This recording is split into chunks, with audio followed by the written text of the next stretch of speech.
Hi, my name is Madime Jaramulefo. I am 24 years old and I was born and bred in Limpopo, South Africa.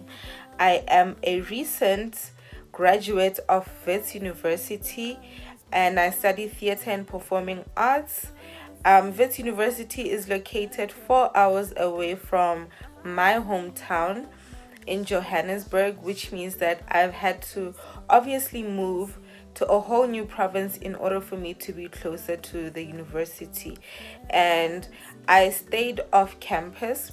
First of all, prior to me even going to university, I knew that it was going to be a huge financial struggle because already while I was still in high school, students were already protesting with the hashtag fees must fall protests, where they were fighting against the constant rising of the university fees, especially with the situation in South Africa where a lot of households are living below the poverty line. So I knew it was going to be a struggle.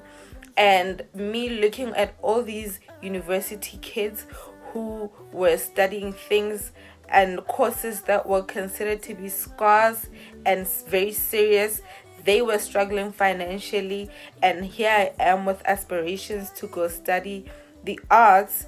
Where am I even going to get the money to do that? But nonetheless, I persisted and I still continued to chase my dreams. And lo and behold, just like I predicted, first year was the worst year of my life. This was in 2017. Financially, it was ugly.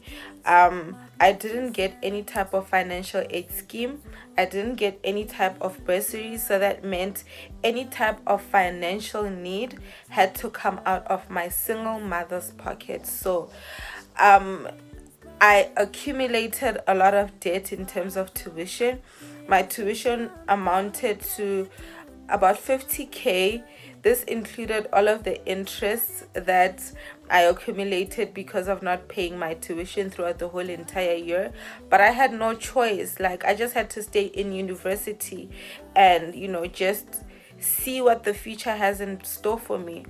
And I stayed off campus because staying on campus was not an option for me because it required for you to have a huge lump sum of money as deposit, which is like half of the accommodation fee as deposit in order for you to secure a spot. And I already knew that I didn't have that, and worst of all, I didn't even have financial aid. So staying on campus was not an option for me. I stayed off campus, which was not a huge train smash because my accommodation was literally just right outside the university, a 3-minute walk, and I was already in the school. Maybe the experience that I got was different from the kids who stayed on campus. Maybe I didn't experience first year like what I would have experienced if I had stayed on campus, but I still had a year of schooling, which was what we were all there for. The accommodation had to be paid from my own mother's pocket. So this also amounted to about 50K, which is about $3,000. And my tuition was also around 50K, which is $3,000. And together everything was about 100K, plus minus 100K. This included the accommodation, tuition, and all of the allowances that my mother had to give me throughout the whole entire year. In terms of accommodation, I had to sign an AOD, which is an acknowledgement of debt, in order for me to keep on studying.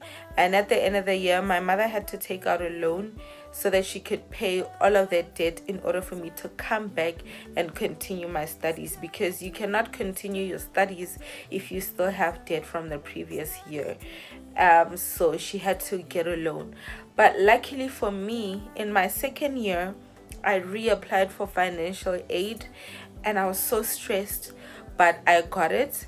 And this took the burden of tuition, allowance, and accommodation costs away from my mother's shoulders. So that was great.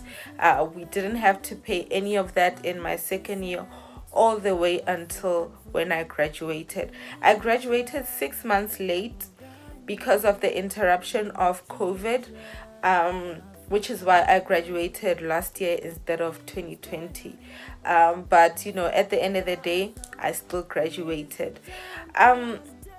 Studying in South Africa as someone who is a missing middle, so someone who is coming from a household that earns an average income, is the worst thing, because first of all, they don't consider you poor enough to be deserving of a financial aid, and you're also not rich enough to actually pay your way through university. So it is honestly the worst encounter, but you have no choice but to be persistent if studying and accomplishing your dreams is what you are after.